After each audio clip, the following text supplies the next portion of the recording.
Are you down for this?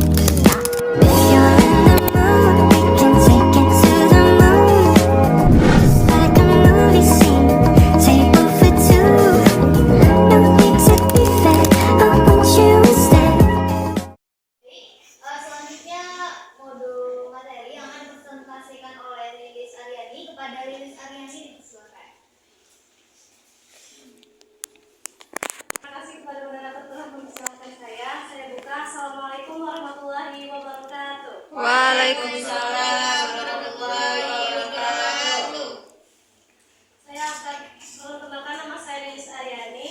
Saya akan mempresentasikan hasil materi saya tentang berjudul Hikmah turunnya Al-Quran secara berangsur-angsur. Al-Quran diturunkan selama 22 tahun, 2 bulan, 22 hari. Selama Al-Quran diturunkan berangsur-angsur, ada 2 periode diturunkannya Al-Quran. Yang pertama yaitu periode Mekah. Periode Mekah terjadi pada tahun 610 Masehi hingga 622 Masehi. Di periode Mekah ini turunnya Al-Quran sebanyak 89 surah dan 4.726 ayat. Kemudian yang kedua ada periode Madinah. Pada periode Madinah ini terjadi dari tahun 622 Masehi hingga 632 Masehi. Pada periode Madinah ini Al-Quran diturunkan sebanyak 25 surah dan 1.510 ayat. Turunnya Al-Quran ini bertujuan untuk yang pertama mendidik umat, yang kedua membentuk akhlak, yang ketiga menyempurnakan tatanan kehidupan masyarakat. Baiklah, langsung saja kita masuk ke inti pembahasan, yaitu hikmah turunnya Al-Quran secara berangsur-angsur. Segala sesuatu yang dikehendaki Allah Subhanahu wa Ta'ala itu memiliki makna, hikmah dan tujuannya. Begitu pula dengan turunnya Al-Quran, turun secara bertahap atau berangsur-angsur. Yang pertama, hikmah yang pertama yaitu turunnya Al-Quran secara berangsur-angsur menguatkan hati Nabi Muhammad SAW dalam menghadapi banyak tantangan. Pada masa Nabi Muhammad SAW menyampaikan dakwah, Rasul sering menghadapi penolakan dan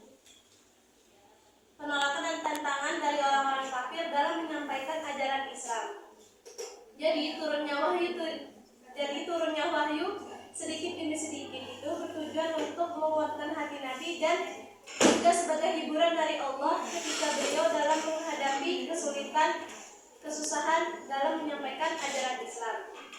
Hikmah yang kedua yaitu turunnya Al-Quran sebagai mukjizat Nabi Muhammad SAW. Turunnya Al-Quran itu dari orang-orang kafir banyak mengalami penolakan ajaran Islam dan juga orang-orang kafir itu memuji kelemahan dan kenabian dari Nabi Muhammad SAW.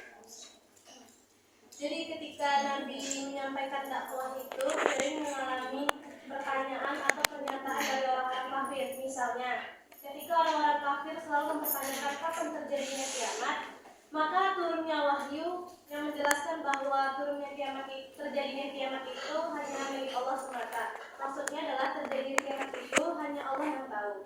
Hikmah yang ketiga adalah turunnya Al-Quran secara berangsur-angsur bertujuan memudahkan untuk menghafal dan memahami isi makna dalam Al-Quran. Al-Quran bukanlah sebuah syair atau bacaan biasa. Al-Quran merupakan kalam Allah yang memiliki makna yang sangat dalam. Jadi turunnya Al-Quran secara berangsur-angsur itu memudahkan Nabi untuk menghafalkan Al-Quran di luar kepala. Dan ketika Nabi telah menyampaikan wahyu dari Allah kepada umat Islam pada masa itu, juga sekalian memahami isi dan menjelaskan kepada masyarakat tentang isi dari Al-Quran tersebut. Hikmah yang keempat yaitu turunnya Al-Quran secara berangsur-angsur memudahkan pada masa umat itu untuk menghafal Al-Quran dan memahami isinya juga. Jadi bukan hanya Nabi Muhammad SAW yang bisa menghafal dan memahami isi makna Al-Quran, tetapi juga pada masa itu umat Islam juga bisa menghafal dan memahami isi maknanya. Karena ketika pada masa itu tingkat literasi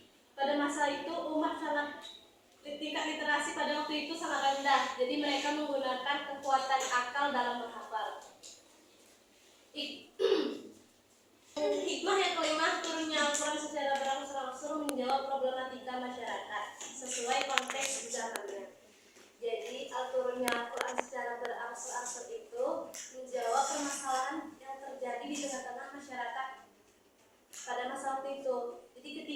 masyarakat menghadapi masalah, maka Al-Quran sebagai pedoman petunjuk umat Islam pada masa itu bertujuan untuk memberi jawaban dan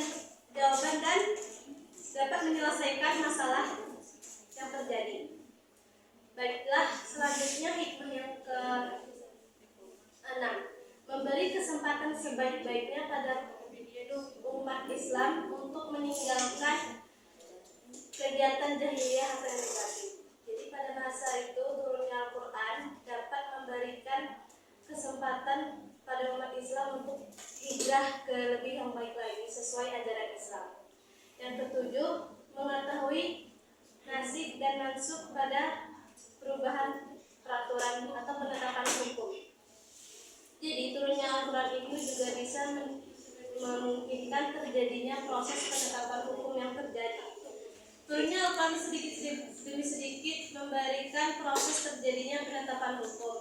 Jadi tujuannya terjadinya proses penetapan hukum yang baru agar umat Islam menyesuaikan diri ke hukum yang baru sesuai ajaran Islam. Yang kedelapan, hikmah turunnya Al-Quran itu adalah membantu Nabi Muhammad dalam proses dakwahnya.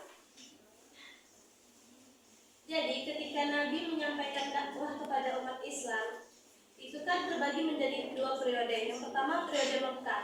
Periode Mekah itu fokus pada tauhid dan akhlak. Jadi Nabi Muhammad memberikan pengajaran kepada umat Islam bahwa memfokuskan untuk mengokohkan keimanan umat Islam pada masa itu. Yang kedua ada periode Madinah. Pada masa periode Madinah, Nabi Muhammad menegaskan untuk memperbaiki sistem kehidupan sosial seperti tentang hukum, sosial, ekonomi, dan keluarga. Selanjutnya kita masuk manfaat dan makna turunnya Al-Quran secara berangsur-angsur. Yang pertama, memberikan otentisitas bahwa Al-Quran itu merupakan kalam dari Allah, bukan karya dari Nabi Muhammad SAW. Yang kedua, memudahkan menghafal Al-Quran dan memahami isinya. Baiklah, lanjut aja kesimpulan bahwa nuzul Al-Quran itu turunnya wahyu dari Allah Subhanahu wa taala kepada Nabi Muhammad SAW melalui perantara Jibril secara bertahap. Baiklah, saya akan selesai presentasi saya akan kembalikan kepada moderator. Baik, terima kasih kepada Lilis sudah menyampaikan materi modulnya. Selanjutnya pertanyaan yang akan disampaikan oleh Kasih Alfareza kepada Kasih. Baik, saya kasih Alfareza akan bertanya kepada Lilis. Sebutkan manfaat dan makna dari hikmah penurunan Al-Quran secara berangsur-angsur. Alfareza, Tunggu. dan makna turunnya Al-Quran secara bertahap.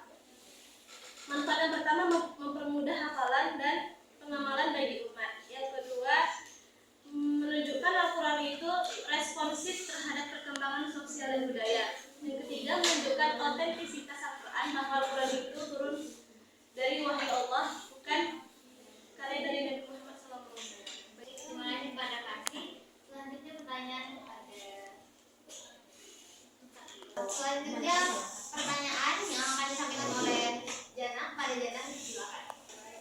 Saya tahu Jana ingin bertanya, ada berapa periode Al-Quran diturunkan? Saya akan menjawab pertanyaan dari Jana, yaitu ada dua periode apa aja yang terjadi turunnya Al-Quran. Yang pertama periode Mekah, itu terjadi pada tahun 610 hingga 622 Masehi. Di periode Mekah ini terjadinya turunnya Al-Quran sebanyak 89 surah dan 4.726 ayat. Yang kedua periode Madinah, turun pada tahun 622 Masehi hingga 632 Masehi. Periode Madinah ini terjadinya turun Al-Quran sebanyak 25 surah dan 1.510 ayat. Pada Jana, apakah jelas ini jawabannya? Oke. Selanjutnya pertanyaan yang akan disampaikan oleh Sadarman. Pada Sadarman, silakan. Perkenalkan, nama saya Sadarman. Pertanyaan kepada pemakala, sebutkan 3 hikmah penurunan Al-Quran secara berangsur. Baiklah, saya akan menjawab pertanyaan dari Sadarman. 3 hikmah turunnya Al-Quran secara berangsur. Yang pertama, menguatkan hati Nabi Muhammad SAW. Yang kedua, memudahkan menghafal, dan memahami isi makna dari Al-Quran. Yang ketiga adalah Al-Quran itu sebagai mukjizat Nabi Muhammad SAW. Baik, terima kasih. Terima kasih kepada teman-teman yang udah apresiasi dengan jawabnya. Silakan kepada pemateri untuk closing. Baiklah, sekian dari presentasi saya. Semoga bermanfaat bagi kita semua. Wabillahi taufiq wal hidayah. Assalamualaikum warahmatullahi wabarakatuh. Waalaikumsalam.